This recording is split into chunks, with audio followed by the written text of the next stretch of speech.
భరతుడు అయోధ్యానగరంలో ప్రవేశించి అయోధ్యానగరంలో గమనిస్తూ వెళుతున్నాడు. అయోధ్యానగరం కళావిహీనంగా కనపడుతున్నది. అయోధ్యానగరంలో మంగళ తూర్య ఘోషములేమీ వినపడడం లేదు. కనిపించేటువంటి పురజనుల ముఖంలో కళ లేదు. అందరూ శోక సంతప్త మానసులైనట్లుగా కనపడుతున్నారు. భరతుడికి ఏదో కడుపులో తెలియనటువంటి ఆలోచన, తెలియని బాధ, తెలియని అనుమానం ఏదో ఉంది. ఆయన అనుమానంగానే దిగినటువంటి వాడి రథాన్ని నేరుగా కైక యొక్క గృహానికి వెళ్ళాడు. కైక గృహానికి వెళ్ళే సమయానికి కైక ఒక బంగారు ఆసనం మీద, సింహాసనం మీద కూర్చొని ఉంది. భరతుడిని చూడంగానే లేచి వేగంగా దగ్గరికి వచ్చిన భరతుడు వచ్చాడనే సంతోషంతో భరతుడిని కౌగిలించుకుంది. భరతుడు తల్లికి సాష్టాంగ నమస్కారం చేశాడు. చేసిన తర్వాత ఆ భరతుడిని దగ్గరకు తీసుకుని, నాయన, నువ్వు మహారాజు అయినావు, నీకు అష్టైశ్వర్యాలు సంప్రాప్తించాయిరా, రాజ్యమంతా నీ స్వాధీనం అయిపోయింది, రాజ్య సుఖాలు అనుభవించేటువంటి యొక్క ఆ సమయం నీకు వచ్చినది. అక్కడ మా తండ్రి గారు, మామ అందరూ బాగున్నారు కదా అని అడుగుతూ సంతోషంగా మాట్లాడుతుంది కైక. అప్పుడు అమ్మ, నువ్వు చాలా సంతోషంగా కనపడుతున్నావు, కానీ నగరం కళావిహీనంగా కనపడుతుంది. నగరంలో ఉండేటువంటి ప్రజలందరూ కళావిహీనంగా సంతోష విహీనులై కనపడుతున్నారు. అమ్మ, దీనికి కారణం ఏమిటి అంటే, ఏం లేదు నాయన, కారణం ఏమీ లేదు, అందరూ బాగానే ఉన్నారు, కానీ నీకు సంతోషపడే సమయం రా ఇది, నువ్వు చాలా సంతోషపడాల్సిన సమయం అంటుందన్నమాట. అప్పుడు భరతుడు, ఏందమ్మా, ఏం జరిగింది అసలు విషయం అని అడిగాడు. అప్పుడు కైక, భరతుడు రాజ్యమంతా వచ్చిందంటే చాలా సంతోషపడతాడని ఆలోచనతో జరిగిన వృత్తాంతం అంతా చెప్పింది. ఆయన రామచంద్రమూర్తికి పట్టాభిషేకం చేయబోయినారు. నాకు నాన్నగారు 2 వరాలు ఇచ్చున్నాడు. ఆ వరాలు నేను కోరాను. ఆ వరాల్లో నీకు పట్టాభిషేకం చేయమని కోరాను రా. రాముణ్ణి వనవాసానికి పంపించమని చెప్పి కోరాను. ఆ వరాలు దశరథ మహారాజు ఇచ్చాడు నాకు. అందువల్ల అన్నగారు వనవాసానికి వెళ్ళాడు. నీవు రాజ్య పట్టాభిషిక్తుడివి కావాలి ఇప్పుడు అన్నాడు. అనిన తర్వాత, అమ్మ, ఎంత పనిచేసావమ్మా, రాముడు లేకుండా నేను రాజ్యాన్ని పరిపాలిస్తాన్ని ఎలా అనుకున్నావు? ఆ ఆలోచన ఎలా వచ్చింది నీకు? సరే, ఆ విషయం అలా ఉండి మా తండ్రి గారి దగ్గరికి పోయి ఈ విషయం అంతా మాట్లాడతాను. నాన్నగారు మామూలుగా ఇక్కడే ఉంటాడు కదా ఎక్కువ, ఎక్కడున్నాడమ్మా అని అడిగాడు. మీ నాన్న మరణించాడు నాయన అని చెప్పింది. ఎప్పుడైతే ఆ వార్త భరతుడు విన్నాడో, ఎంత కోపం వచ్చిందో, ఎంత బాధ కలిగిందో అది భరతుడికి అర్థం కావాలి. వెంటనే, అమ్మ, తండ్రి గారు ఎందుకు చనిపోయి ఉంటారో తెలుసా? తండ్రి గారు చనిపోవడానికి కారణం రాముడు దూరం అవ్వడమే. రాముణ్ణి తండ్రి గారి దగ్గర లేకుండా చేసినటువంటి కారణం వల్లే ఆయన మరణించాడు పుత్రశోకంతో. దానికి కారణం నువ్వే. ఎంత ద్రోహం చేశావమ్మా, నేను లేనప్పుడు ఇంత పని చేశావే. నేనేమన్నా నిన్ను రాజ్యం ఇప్పించమని అడిగానా? రాజ్యకాంక్ష నాకేమన్నా ఉన్నదా? ఎందుకు తల్లి ఇలా చేశావు? నీవు ఎవరు చెప్పారు నీకు ఆలోచన? అసలు నీకు ఆలోచన ఎందుకు వచ్చింది? ఈ ఆలోచన ఏమిటి? ఇంత దారుణమైనటువంటి ఆలోచన ఏంది? ఎంత నీచ స్థితికి దిగిపోయినావు నువ్వు, ఎంత నీచురాలు అయిపోయినావు. తుచ్చమైనటువంటి ఈ రాజ్య సంపద కోసంగా భర్తను దూరం చేశావు. పరమ పరమ పరమ పురుషుడైనటువంటి ఆ పరాత్పరుడైనటువంటి లోక సంరక్షకుడైనటువంటి శ్రీరామచంద్రమూర్తిని దూరం చేశావి. ఈ అయోధ్యకు వాళ్ళిద్దరూ లేకుండా పోయిన తర్వాత ఈ అయోధ్య కళాకాంతి ఏమున్నది? ఎంత ద్రోహం చేశావమ్మా, ఎంత పని చేశావని చెప్పి ఈ సమయంలోనే నిన్ను సంహరించేసేయాలన్నంత బాధ కలుగుతుంది, నాకు కోపం వస్తుంది. కానీ నిన్ను పల్లెత్తు మాట అన్నా, నిన్ను ఏమన్నా చేసిన రామచంద్రమూర్తి ఒప్పుకోడు. రామచంద్రమూర్తిని చూసి నిన్నేం చేయకుండా వదిలేస్తున్నాను, ఎందుకు చేశావు ఈ పని అని చెప్పి వాళ్ళమ్మను తీవ్రంగా తిట్టినటువంటి వాడై, తీవ్రంగా విమర్శించినటువంటి వాడై ఆ భరతుడు ఇక తట్టుకోలేక నేరుగా కౌసల్య మందిరానికి వెళ్ళిపోతున్నానని చెప్పి కౌసల్య మందిరానికి వేగంగా వచ్చేశాడు. అప్పుడు అర్థమైపోయింది భరతుడికి, ఇక్కడ జరిగిన వృత్తాంతం అంతా కైకి చెప్పగానే అర్థమైపోయింది. ఎందుకు నా దగ్గరకు దూతలు వచ్చారో, ఎందుకు రహస్యంగా తీసుకుని వచ్చారో ఈ విషయం అంతా అర్థమైపోయింది ఆయనకు. వెంటనే కౌసల్య దగ్గరికి వెళ్ళాడు. కౌసల్య దగ్గరికి వెళ్ళి నమస్కారం చేస్తే ఇప్పుడు కౌసల్య అడిగిందట, నాయనా వచ్చావా, నీవు అనుకున్నటువంటి కోరిక తీరిందా నాయన భరత? నీకు శత్రు అనేటువంటి వాడు లేకుండా పోయినాడు కదా, యుద్ధం చెయ్యకుండానే నీకు సామ్రాజ్యం లభించింది కదా, నీ తల్లి కోరిక నెరవేరింది, నీ కోరికని ఈ విధంగా తీర్చుకున్నావు కదా, హాయిగా రాజ్య పరిపాలన చేసుకో భరత. నీవు మంచివాడివైతే నన్ను తీసుకెళ్లి రాముడి దగ్గర చేర్చేసేయి, నన్ను అడవిలో వేసేసేయి, మీరే రాజ్యం ఏలుకోండి. ఈ సామ్రాజ్యం కోసం మీరు చేసినటువంటి యొక్క ప్రయత్నాలన్నీ ఫలించాయి కదా, మీ తల్లి బిడ్డల కోరిక నెరవేరింది కదా, ఇక మాతో ఏం పని ఉంది నాయన, లక్షణంగా నీ రాజ్యం నీకు లభించింది కదా, సుఖంగా రాజ్య పరిపాలన చేసుకో అని చెప్పి ఆ కౌసల్య నిష్ఠురంగా ఎప్పుడైతే భరతుణ్ణి మాట్లాడిందో, భరతుడు దుఃఖాక్రాంతుడైపోయి, అమ్మా నేను కోరాను అమ్మా రాజ్యాన్ని, నేను ఆశించి మోసం చేశాను, రాముణ్ణి పంపించాను అనుకుంటున్నావే, నేను ఏ రోజైనా సరే ఈ రాజ్యకాంక్షతో ఉన్నానని చెప్పి ఎలా అనుకున్నావమ్మా? అస్సలు నాకేమీ తెలియదు తల్లి, ఈ విషయం జరిగినటువంటిది నాకు అసలు తెలియదు, ఎందుకు జరిగిందో ఏందో తెలియదు. నేను రాజ్యాభిలాష చేత రాముణ్ణి దూరం చేసుకునేంత దౌర్భాగ్యుణ్ణి కాదమ్మా, నాకు ఈ రాజ్యకాంక్ష అసలు లేదు అమ్మా, ఎందుకంత నిష్ఠూరంగా మాట్లాడుతున్నావు? రాముణ్ణి నేను దూరం చేసుకుంటానా? రాముణ్ణి గాని దూరం చేసేదానికి కారణం నేను గాని అయితే మతి చెలించిన వాణ్ణి, ఎటువంటి జ్ఞానము లేనటువంటి వాణ్ణి సర్వనాశనం అయిపోతానమ్మా. తల్లి ఇంకా కూడా చెప్తున్నాను విను అమ్మా, ఎందుకు నన్ను అంత హీనంగా చూస్తున్నావు? నిద్రించేటువంటి గోవును కాలుతో తన్నినటువంటి వాడు ఏ నరకానికి పోతాడో ఆ నరకానికి పోతాను నేను. రామరాజ్యాన్ని నేను అపహరించాలి అనుకున్నటువంటి వాడినైతే ఈ నా రామచంద్రమూర్తిని అడవులకు పంపించేదానికి కారణం నేనే గానైతే ఘోర నరకాలు అనుభవిస్తాను. ఏ నరకాలకు పోతున్నానో చెప్తున్నాను చూడమ్మా అని చెప్పి కౌసల్యకి నమస్కరించి ఏడుస్తూ భరతుడు చెప్తున్నాడు. సూర్యునికి ఎదురుగా మలమూత్రములు వదిలినటువంటి వాడు ఏ ఘోర నరకాలకు పోతాడో ఆ ఘోర నరకాలకు పోతానమ్మా, దీనికి కారణం నేను గానైతేను.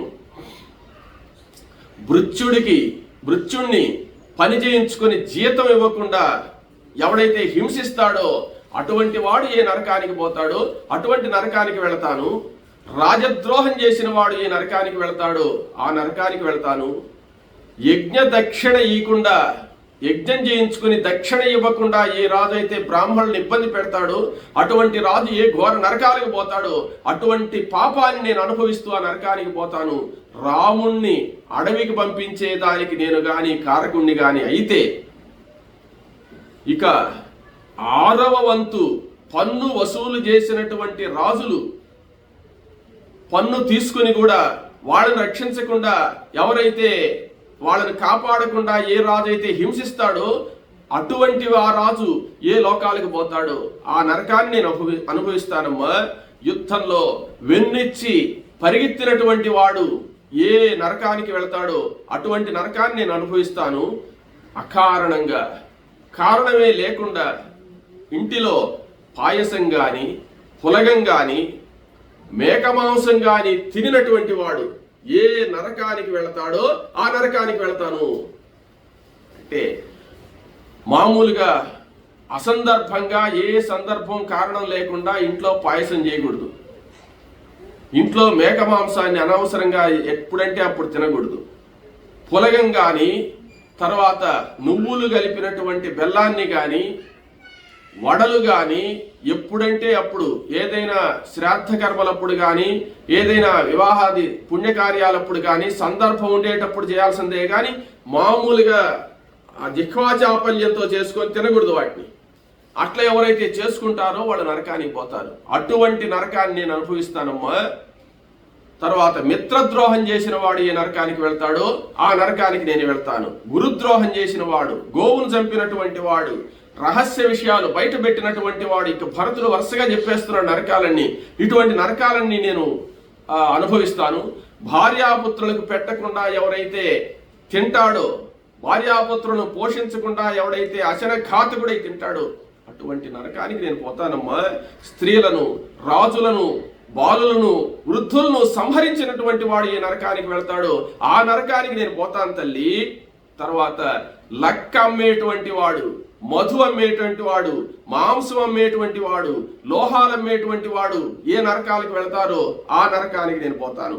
విషాన్ని విక్రయించేటువంటి వాడు ఏ నరకాన్ని చెందుతాడో ఆ నరకాన్ని నేను చెందుతానని చెప్పి ఆ యొక్క భరతుడు తట్టుకోలేనటువంటి బాధతో ఆ కౌసల్యం ఉంది ప్రమాణాలన్నీ చేస్తున్నాడు అనమాట. చేసిన తర్వాత మద్యం, జోదం, స్త్రీ మొదలైనటువంటి వ్యసనాలకు లోనైనటువంటి వాడు ఏ నరకాలు అనుభవిస్తాడో అటువంటి నరకాలన్నీ నాకు సంప్రాప్తిస్తాయమ్మా. నేను ఈ పాపానికి కానీ ఒడిగట్టుంటేను. తర్వాత సాయంకాలం ప్రాతః సమయంలో ఆ యొక్క సంధ్యా సమయాల్లో ఎవడైతే నిద్రిస్తాడో ఆ నిద్రించిన వాడు ఎటువంటి పాపలోకాలకు వెళతాడో అటువంటి పాపలోకాలన్నీ కూడా నేను పొందుతాను. రామచంద్రమూర్తికి ఇటువంటి అపకారం నేను కానీ చేసుంటే నాకు తెలియదమ్మా ఏ విషయం అని చెప్పి అన్నాడు. తల్లి శుశ్రూష చేయని వాడు, తల్లి శుశ్రూష చేయకుండా తల్లిని ఎవడు హింసిస్తాడో వాడు అనుభవించే పాపం ఎటువంటిదో అటువంటి పాపాన్ని నేను అనుభవిస్తాను. త్రాగే నీరు పాడు చేసినటువంటి వాడు, ఇతరులకు విషం ఇచ్చినటువంటి వాడు ఏ నరకానికి పోతాడు ఆ నరకానికి నేను పోతాను. బ్రాహ్మణ పూజను భంగం చేసినటువంటి వాడు, తర్వాత దూడకు మిగల్చకుండా పాలన్నీ, ఆవు పాలన్నీ తీసేసినటువంటి వాడు ఈ నరకానికి పోతాడు ఆ నరకానికి నేను వెళతాను. జలం ఉండి కూడా ఇంట్లో దప్పిగుని ఎవరన్నా వస్తే వాడికి మంచినీళ్లు ఇవ్వకుండా లేవని ఎవడు చెప్తాడో వాడు అనుభవించే నరకాన్ని నేను అనుభవిస్తాను. తర్వాత ఎవరైనా కలహించుకుంటూ ఉంటే ఆ కలహాన్ని తీయకుండా చూస్తూ ఆనందిస్తాడో వాడు ఏ నరకానికి వెళతాడో ఆ నరకానికి వెళతానమ్మా నేనని చెప్పి అనేక విధాలుగా కౌసల్య దగ్గర పడి ఏడుస్తూ ఆమెను క్షమించమని వేడుతూ ఆ భరతుడు బాధపడుతుంటే ఇప్పుడు కౌసల్య, నాయన భరత, ఎందుకు నాయన అలా దుఃఖిస్తావు? నేను పొరపాటు నిన్ను అన్నాను నాయన అని చెప్పి ఆ కౌసల్య సంతోషంతో ఆ భరతుడిని దగ్గర తీసుకుని బాధపడద్దు నాయన, నేను రాముడు అడవులకు వెళ్ళాడనేటువంటి ఆక్రోశంతో, శోకంతో, బాధతో నిన్ను అన్నాను దానాయన అని చెప్పి ఆ భరతుడిని ఏడుస్తూ ఏడుస్తూ పడిపోయినాడు భరతుడు అక్కడ. అంటే ఆ బాధ తట్టుకోలేక అప్పుడు భరతుడిని దగ్గరకు తీసుకొని ఒళ్ళో కూర్చోబెట్టుకుందట కౌసల్య. ఒళ్ళో కూర్చోబెట్టుకొని ఆ తల నిమురుతూ భరతుడితో చెప్తుంది, నాయన ఇంత దారుణమైనటువంటి ఇంత ప్రమాణాలు చేసి నన్ను బాధ పెడుతున్నావు భర్త, నువ్వు నీ మనసు నాకు తెలుసు నాయన, నేను రాముడి మీద ఉండేటువంటి ప్రేమతో రాముడిని వదిలేస్తున్నాననేటువంటి బాధతో నేను అన్నానే కానీ వేరే కారణం కాదు నాయన అని చెప్పి ఆ భరతుణ్ణి ఒళ్ళో కూర్చోబెట్టుకొని కౌసల్య ఓదారుస్తూ ఉంటే అప్పుడు వశిష్ఠ మహర్షి వచ్చాడు. వశిష్ఠ మహర్షి వచ్చి, నాయన దుఃఖించేదానికి సమయం కాదు, ఇది చాలా రోజులైపోయింది, తండ్రి యొక్క ప్రేత కార్యం సంస్కారాలన్నీ చెయ్యాలి, ఈ సమయంలో నువ్వు దుఃఖిస్తే కుదరదు, లేచిరా నాయన అని చెప్పి భరతుణ్ణి వశిష్ఠ మహర్షి పిలిచాడు. వశిష్ఠ మహర్షి పిలిచిన తర్వాత ఆ భరతుడు పైకి లేచాడు. పైకి లేచిన తర్వాత ఆ తీసుకుని వెళ్ళి తైలద్రోణిలో నుంచి దశరథ మహారాజు యొక్క మృతదేహాన్ని తీసి బయట పెట్టారు. బయట పెట్టిన తర్వాత ఆ మృతదేహాన్ని చూశాడు భరతుడు. చూసినటువంటి వాడై తండ్రి వద్దకు వెళ్ళి, తండ్రి, ఎంత ద్రోహం చేశావు, నాకు నన్ను వదిలిపెట్టి వెళ్ళిపోయినావా, రాముణ్ణి నాకు దూరం చేశావా, మీరిద్దరూ లేని తర్వాత నేను బ్రతికి మాత్రం ఉపయోగం ఏముంది, నాకెందుకు ఇంత బాధను నిలిపావు తండ్రి, నేనేం పాపం చేశాను, నాకెందుకు ఇంత నింద కలిగేటట్టు చేశావు, నేను మీ సేవ ఎప్పుడైనా వదిలిపెట్టానా, మిమ్మల్ని ఎప్పుడైనా నిందించానా, రామచంద్రమూర్తిని ఎప్పుడైనా నిందించానా, నాకు ఇంత నిందను ప్రసాదించావే అని చెప్పి ఆ దశరథ మహారాజు దగ్గర పోయి ఏడుస్తూ ఆ తండ్రిని చూసి, నువ్వు లేనటువంటి అయోధ్య నగరం భర్త లేనటువంటి భార్య మాదిరి ఎలా విలవిలబోతుందో చూడు అని చెప్పి ఆ తండ్రి దగ్గర విలపిస్తున్నట్ట భరతుడు. విలపిస్తూ ఉంటే ఆ తండ్రిని పోంగొట్టుకున్నటువంటి బాధ, తన ప్రాణానికన్నా ఎక్కువైనటువంటి రామచంద్రమూర్తి దూరమైనటువంటి బాధ, లోకులందరూ కూడా భరతుడు రాజ్యం కోసమే ఈ పని చేశాడనేటువంటి బాధ, ఇవన్నీ కూడా ఆయన మనసులో కేంద్రీకృతం అయిపోయి బాధపడుతూ ఆ తండ్రిని పట్టుకొని పెద్దగా ఏడుస్తున్నట్ట భరతుడు. అప్పుడు వశిష్ఠ మహర్షి ఆ భరతుణ్ణి ఓదార్చి, నాయన, ఇది దుఃఖానికి సమయం కాదు, జరగవలసినటువంటి ప్రేత కార్యాన్ని జరపాలి, మనసు స్థిమితపరుచుకో, జరిగింది జరిగిపోయింది, అది ఎవరూ కారణం కాదు నాయన, దైవ నిర్ణయం ప్రకారం జరిగింది, నువ్వు కొంచెం శాంతించాలి సమయంలో, లేకపోతే నువ్వు తట్టుకునేటువంటి పరిస్థితి కాదు ఇది. అయినా నువ్వు రాజ్యం కోసంగా, ప్రజల కోసంగా, ఇప్పుడు రామచంద్రమూర్తి మనకు అందుబాటులో లేడు, దశరథ మహారాజు అందుబాటులో లేడు, ఈ రాజ్య సంరక్షణ భారం అంతా మన మీద ఉన్నది, తరువాత దీన్ని గురించి మనం ఆలోచిస్తాము, కానీ ప్రస్తుతం జరగాల్సినటువంటి కార్యక్రమంలో నువ్వు ఈ విధంగా బాధపడుతుంటే జరగవలసినటువంటి కార్యక్రమం జరగదు కదా నాయన భరత, ఓర్పుతో ఈ కార్యం చేయాలి నాయన, నీవు భరతుడివి కదా, భరించవలసినటువంటి వాడివి నువ్వే ఈ విధంగా బాధపడవచ్చా అని చెప్పి వశిష్ఠ మహర్షి ఎన్నో విధాలుగా భరతుణ్ణి సముదాయించినటువంటి వాడై ఆ కళ్ళనీళ్లతో నిండిపోయినటువంటి శరీరంతో బాధపడేటువంటి ఆ భరతుణ్ణి ఓదార్చి కొరవ కార్యక్రమానికి సంసిద్ధుడు కావాల్సిందని చెప్పిన తర్వాత ఇప్పుడు భరతుడు వశిష్ఠ మహర్షి యొక్క మాటలు వినినటువంటి వాడై దుఃఖాన్ని దిగమింగుకొని అప్పుడు కొరవ కార్యక్రమాలన్నిటికీ ఏర్పాటు చేయండి గురువర్య అని చెప్పి అన్నాడు. అనిన తర్వాత అప్పుడు వశిష్ఠ మహర్షి అక్కడికి కావలసినటువంటి సంభారాలన్నీ కూడా తెప్పించాడు. అందరూ దుఃఖ సాగరంలో మునిగిపోయి ఉన్నారు. అప్పుడు ఆ దశరథ మహారాజుకు సంస్కారం చేయడానికి సంబంధించినటువంటి వస్తువులన్నీ కూడా తెప్పించి, ఆయన అనేక యజ్ఞయాగాది క్రతువులు చేసినటువంటి మహానుభావుడు కాబట్టి దశరథ మహారాజు ఆయనకు సంబంధించినటువంటి అగ్నిహోత్రాలు ఇవన్నీ కూడా తీసుకొని పురోహితులు తర్వాత ఋష్యాదులందరూ వస్తూ ఉండగా ఆ దశరథ మహారాజుకు మొట్టమొదట చేయవలసినటువంటి సంస్కారాలన్నీ కూడా చేసి ఒక శిబిక పల్లకి తెప్పించారు. ఆ పల్లకి వచ్చిన తర్వాత ఈ దశరథ మహారాజు యొక్క ఆ పార్థివ దేహానికి చేయవలసినటువంటి సంస్కారాలన్నీ కూడా జరిపించి అనేక సుగంధ ద్రవ్యాలతో అలంకారం చేసి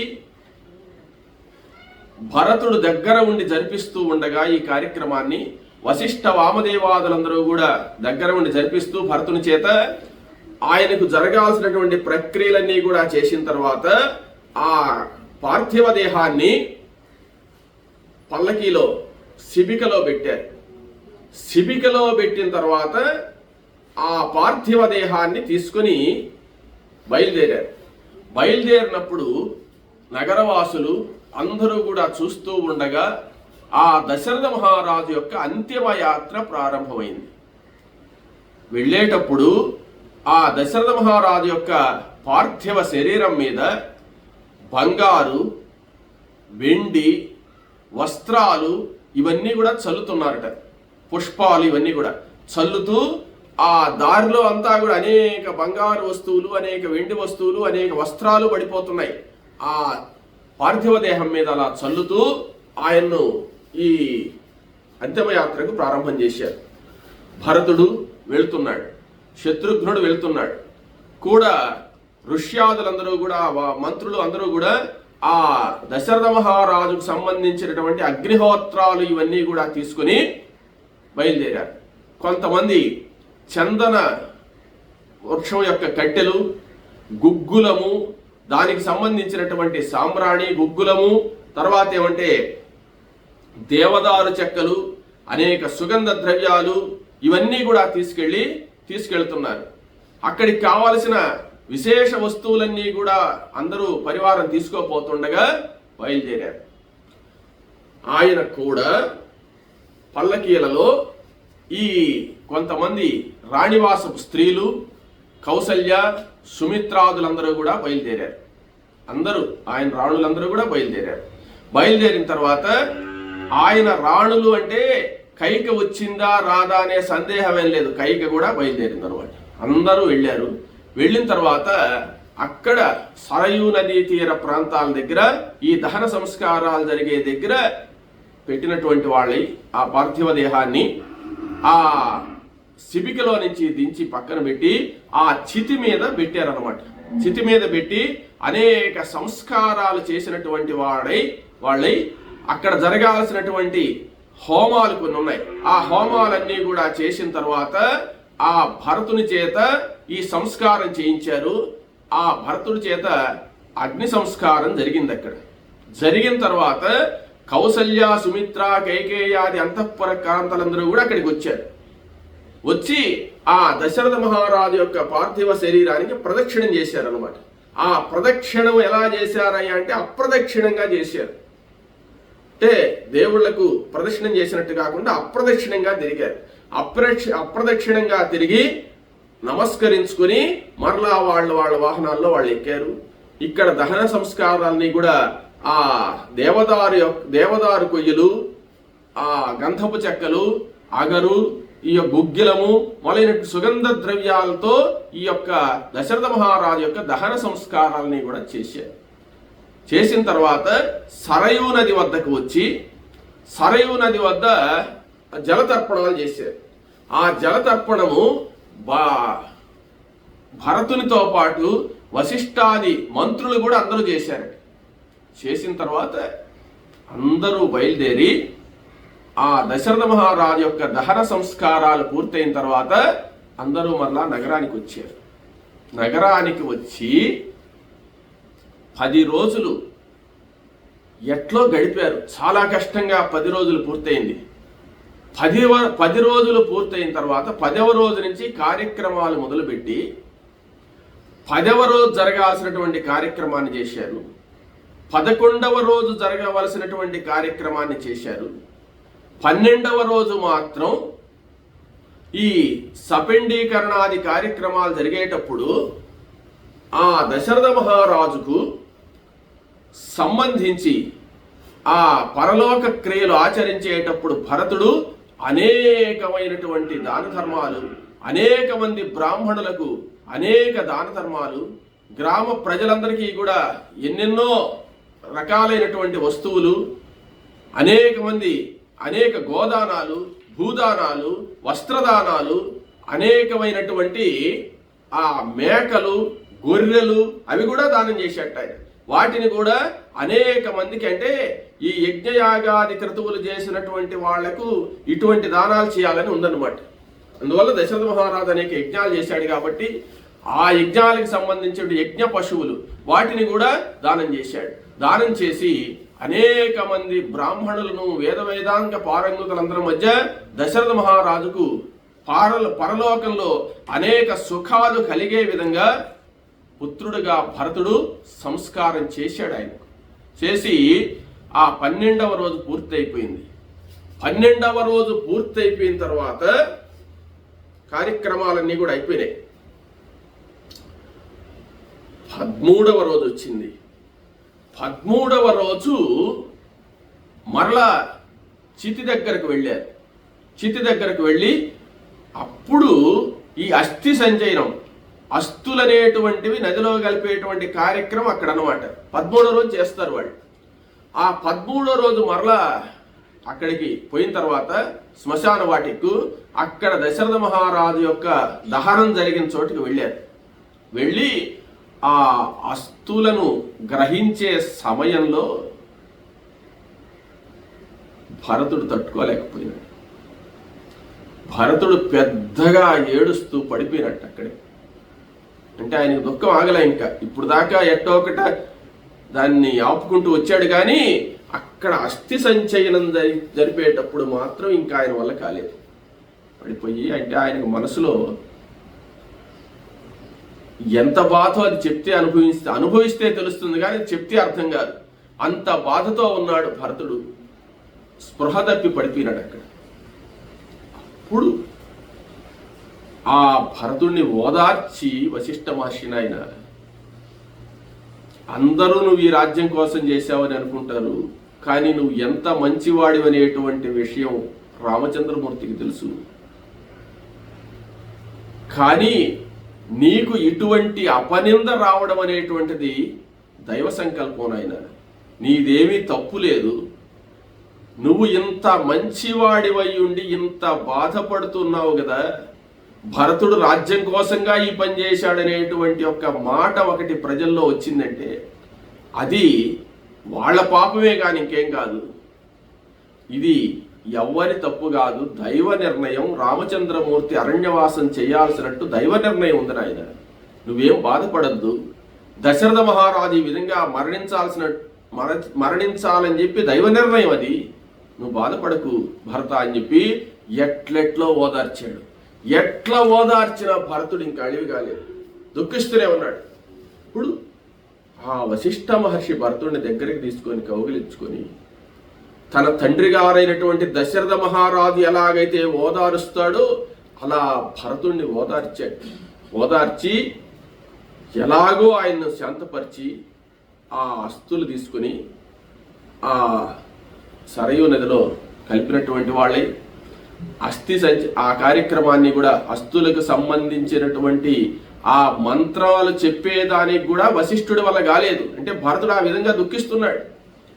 ఇక దుఃఖించే సమయం కాదు నాయన, ఈ కార్యక్రమం జరగాలని చెప్పి ఆ అస్థి సంచయన కార్యక్రమాన్ని ఆ భరత శత్రుఘ్నుల చేత చేయించినటువంటి వాడై ఆ భరత శత్రుఘ్నులు కూడా చేసిన తర్వాత ఆ సరయూ నదిలో అందరూ కూడా స్నానం చేసి ఆ కార్యక్రమాన్ని పూర్తి చేసి ఆ వశిష్ఠ వామదేవాది ఋష్యాదులతో అందరితో కూడా మంత్రులతో అంతా కలిసి భరతుడు అయోధ్యకు వచ్చాడు. అయోధ్యకు వచ్చి ఇంకా అప్పటి నుంచి వచ్చిన తర్వాత అక్కడ ఒక చోట కూర్చున్నాడు. ఒక ఆసనం మీద కూర్చొని శత్రుఘ్న అని పిలిచాడు. శత్రుఘ్నుడు పక్కనే ఉన్నాడు. శత్రుఘ్న జరిగింది ఏదో జరిగిపోయింది. ఇక నాకు మనశ్శాంతి లేదు. నేను నేరుగా రామచంద్రమూర్తిని చూడాలి, అన్నగారిని చూడాలి. అన్నగారిని చూచి అన్న దర్శనం చేసుకుంది కానీ నాకు మనస్థిమితం ఏర్పడదురా అని చెప్పి శత్రుఘ్నుడితో అన్నాడు. అప్పుడు శత్రుఘ్నుడు భరతుని చూసి భరతునికి నమస్కారం చేసి ఏదో చెప్పబోతున్నాడు. ఆ శత్రుఘ్నుడు ఏం చెప్తున్నాడో రేపు తెలుసుకుందాం.